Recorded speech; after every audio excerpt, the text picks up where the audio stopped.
అద్వితీయ మహిమాన్వితమైన శ్రీ పుణ్యలింగేశ్వర స్వామిని దర్శించి స్వామివారి సేవలో తరించేందుకు భారతదేశం నలుమూలల నుండి ఎందరో భక్తులు ఈ దివ్యక్షేత్రానికి వస్తుంటారు.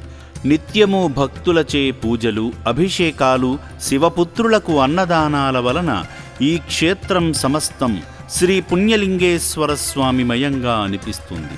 భక్తి సేవా మార్గాలలో తరించేందుకు లక్కారం గ్రామం నుండి వచ్చిన జంగయ్య, శశికళ దంపతులు, బద్రీ సౌమ్యగారు, వారి కుమార్తె అనహిత శివయ్య సేవలో తరించారు. ముందుగా సకల శుభాలనిచ్చే శ్రీ పుణ్యలింగేశ్వరుని దివ్య దర్శనం చేసుకోగా పూజా కార్యక్రమంలో భాగంగా అర్చకులు వారి కుటుంబ సభ్యుల పేర్లపై గోత్రనామాలతో అర్చనలు చేసి ఆశీర్వచనాలు అందించారు. భక్తులు అత్యంత పవిత్రమైన శివనామస్మరణ చేస్తూ స్వామికి స్వయంగా అభిషేకం చేసి ఆదిదేవుని అనుగ్రహానికి పాత్రులయ్యారు.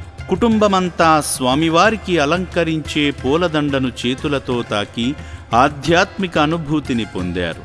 ఈ సందర్భంగా అర్చకులు స్వామివారిని అలంకరించగా స్వామివారికి కర్పూర నీరాజనం సమర్పించారు. ఈ సందర్భంగా అర్చకులు భక్తులను శతమానం భవతి అంటూ అక్షింతలతో దీవించారు. శతమాన్ భవతి ఏవం వేద యోపామాయతనం వేద ఆయతనవాన్ భవతి అగ్నిర్వాపామాయతనం ఆయతనవాన్ భవతి యోగ్నిరాయతనం వేద ఆయతనవాన్ భవతి ఏవం వేద యోపామాయతనం వేద ఆయతనవాన్ భవతి వాయుర్వపామాయతనం ఆయతనవాన్ భవతి. ఆలయ ప్రాంగణంలో జరుగుతున్న హోమక్రతువులో పాల్గొని మొక్కులు తీర్చుకున్నారు.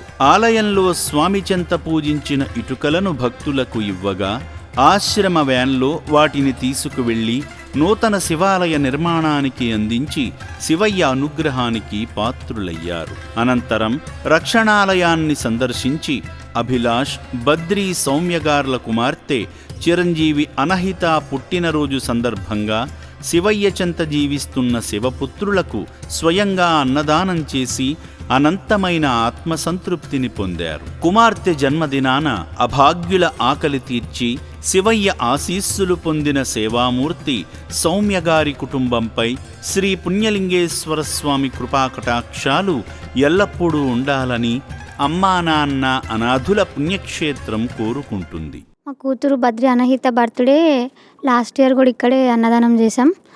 ఈ ఇయర్ కూడా ఇక్కడే అన్నదానం చేస్తానికి వచ్చినాం.